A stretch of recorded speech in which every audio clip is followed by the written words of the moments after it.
years ago in Amsterdam, very strong. Here is Emma Coburn. She's developed so nicely this last 2 or 3 years. The bronze medalist in Rio, the world champion last year. She set a US record when she won in London that world title, what, some 10 months or so back. Courtney Frerichs, her teammate, was the silver medalist at the World Championships. That one of the biggest shocks from the US team haul of medals.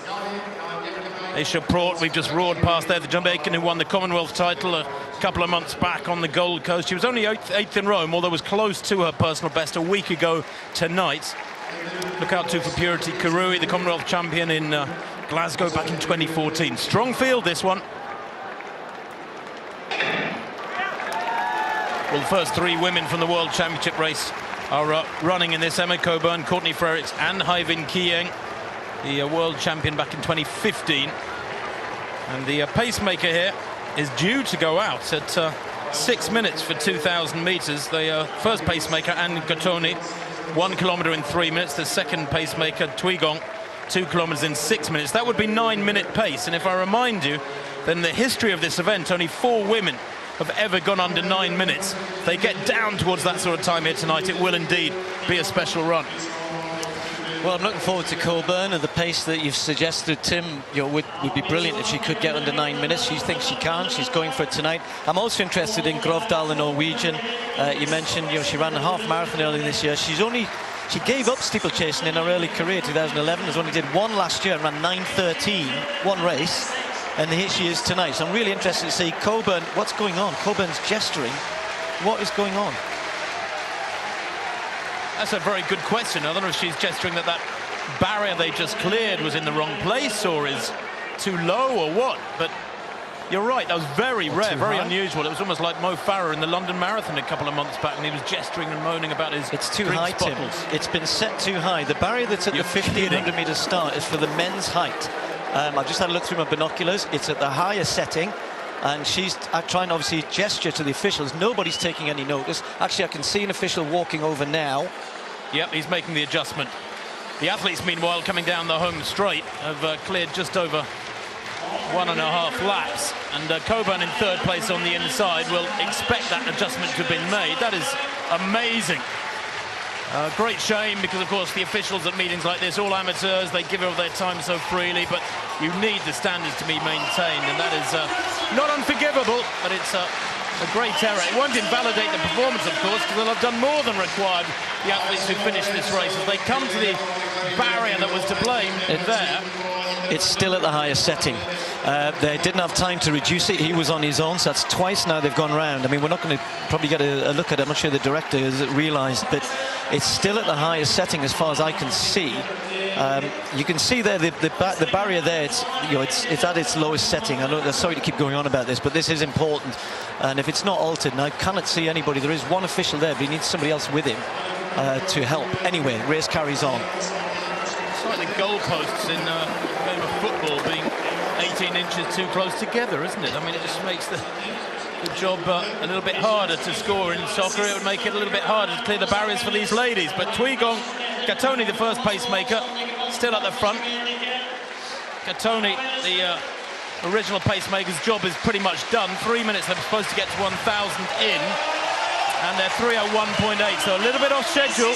Grovdal struggling to go with his pace. So is Aisha Prout there. Prout, who's married to the US miler, Will Lear, and now they make the adjustment. Thank goodness me, it's going to be made just in time, I think. The athlete's coming around now. Oh, that's... Oh, my word, they only got one end adjusted and they let the athletes go over the lower end, but of course it was at a slant. So, again, I don't think, Steve, strictly speaking, it should invalidate the performance, because they've had to clear something higher than would otherwise have been the case. But half the barrier was not on the track. They should have just left it there until they've done it properly. I mean, to do half a job like that, as you said, that'll be something... I mean, let's hope... I shouldn't say this, but let's hope Emma Coburn doesn't do anything brilliant tonight in terms of times. But this is messing up with her head. It messed up with her head on the first lap. It must be with all of them thinking, wait, what's going on here? So they're doing well to stick to their task. The officials have had a nightmare here, to be honest, and they still are trying to sort that out. They've just about got it sorted. Well, you can see the women, having real problems there. It's Aisha Prout, I think, who runs into it. Goodness me, no wonder. They just don't expect it to be that much higher.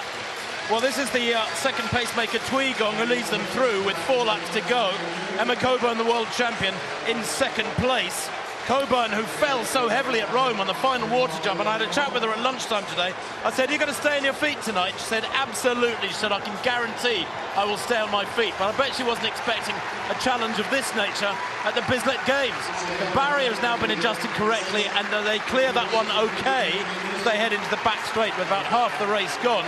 But Kieng back in third place behind Coburn is a real danger. Remember, she was the winner in Rome last Thursday.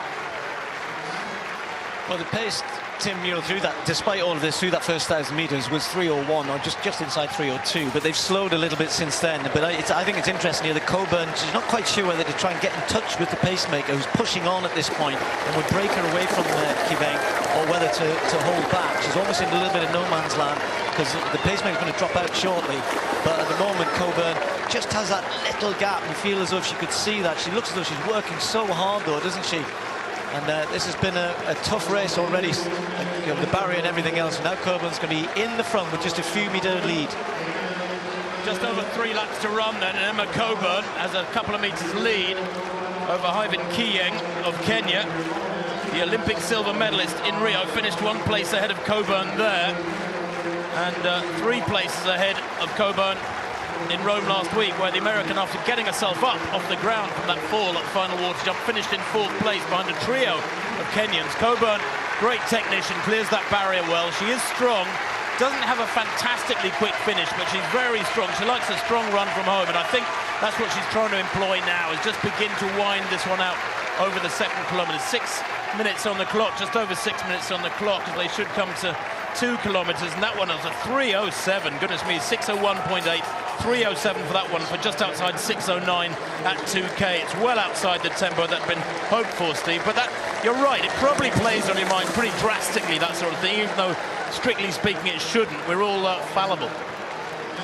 When you get distracted by something like that, and it was Coburn who tried to point it out on the first lap, you've got to try and quickly get that out of your head. Of course, then they go around the next couple of times, the 3rd time or 4th time round, the barrier's half on, half off at a slant. It cannot help. Anyway, she's got a tough last couple of laps ahead here. She's got this slight lead, but it's not enough. And Kiveng is going to hang on to her. She's got to try and run the finish out of her now, and she's committed herself, so she's just got to keep going hard. But as you said, once you start slowing down, it's hard to pick the pace up. Emma Coburn, from the athletes she battles with year after year, 2 Kenyans behind her. Hyven Kieng in 2nd place, and Daisy Jepkemai, it is, in 3rd place. World Junior champion back in 2012. She only has a personal best of 9:15. Jepkemai might well be heading for a personal best here, although she's beginning to lose a little bit of ground on the leading pair. Coburn, with Kiem just beginning to move up alongside her, or at least making her presence felt. If an athlete's a couple of feet behind you, you can sense they're there, even if they're not really in your field of vision. And this will be interesting. Watch this water jump, how Kieng clears it.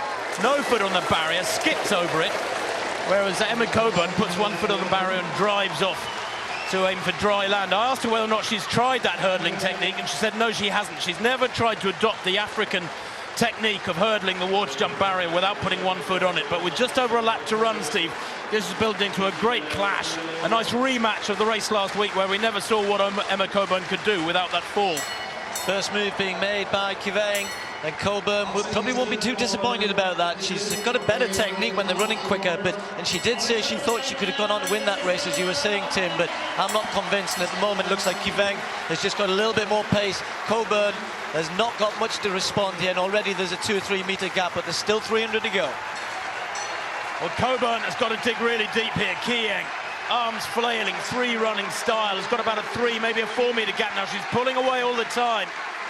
Jepkemai in 3rd place, isolated, as indeed is Courtney Frerichs of the USA, the World Championship silver medalist, back in 4th, very isolated. She has no other world-class times, Frerichs, no great form on the flat at all.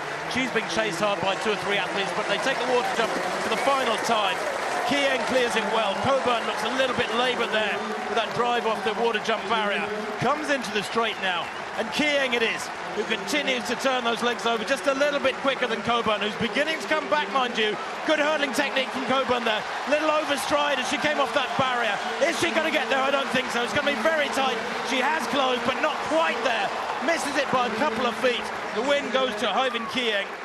the Rio Olympic silver medalist, former world champion. Great run from her. She was third in Doha in 8:30, won in a flat 3,000. She does have great flat speed, does Hyven Kieng.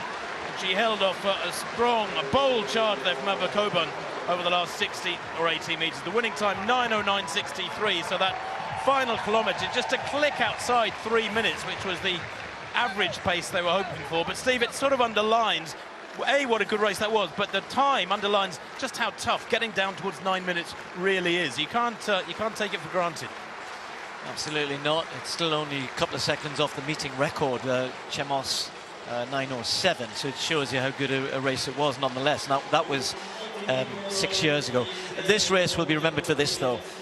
This is, well, 3 or 4 of the athletes. I think it included Frerichs, it included the Commonwealth champion Prout. Race completely destroyed for them on the very first lap. Coburn perhaps distracted as well, but then they got down to business. Kieng just with too much. I mean, Coburn might regret not trying to hang on to her with 200 to go, but she didn't quite have enough pace, although she came back at her very strongly after the last hurdle. Yeah, that's a crying shame. Confirmation of that win for Kieng from Coburn and Jet Kamai in that women's steeplechase. That barrier as they entered the back straight for 3 or 4 laps.